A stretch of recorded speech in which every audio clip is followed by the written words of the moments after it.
काल women's day होता म्हणून नाही, तर माझ्या नवऱ्याला जेव्हा पण जमेल ते वेळात वेळ काढून माझ्यासाठी चहा बनवतात. कारण त्यांना माहिती आहे, एक कप आयता चहा एखाद्या स्त्रीला मिळणं त्यापेक्षा मोठं सुख नाही तिच्यासाठी.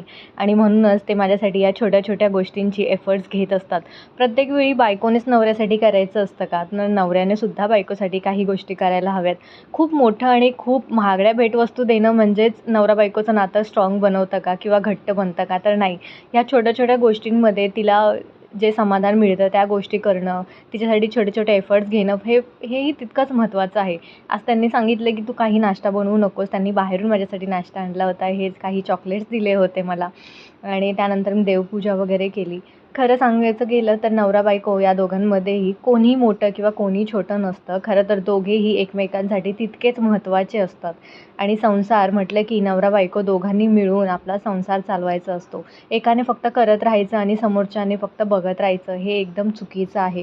नवऱ्यालाही वाटतं आपल्या बायकोने आपल्यासाठी काहीतरी स्पेशल करावं आणि बायकोलाही वाटतं आपल्या नवऱ्याने आपल्यासाठी कधीतरी काहीतरी गोष्टी कराव्यात आणि हे अपेक्षा काही चुकीची नाही आहे. नवरा-बायको एकमेकांसाठीच परिपूर्ण असतात. दोघांमध्ये जर एकाने जरी समजूतदारपणा, प्रेम किंवा काळजी दाखवली नाही, तर दुसऱ्याला ती गोष्ट अर्थातच एका बाजूने करूनच कंटाळा येतो आणि मग ते कधी-कधी नकोसं वाटतं. त्यामुळे आपल्या पार्टनरला प्रेम, काळजी, त्याची रिस्पेक्ट करणं तितकंच गरजेचं आहे आणि एकमेकांसाठी महत्त्वाचं असणंही तितकंच महत्त्वाचं आहे.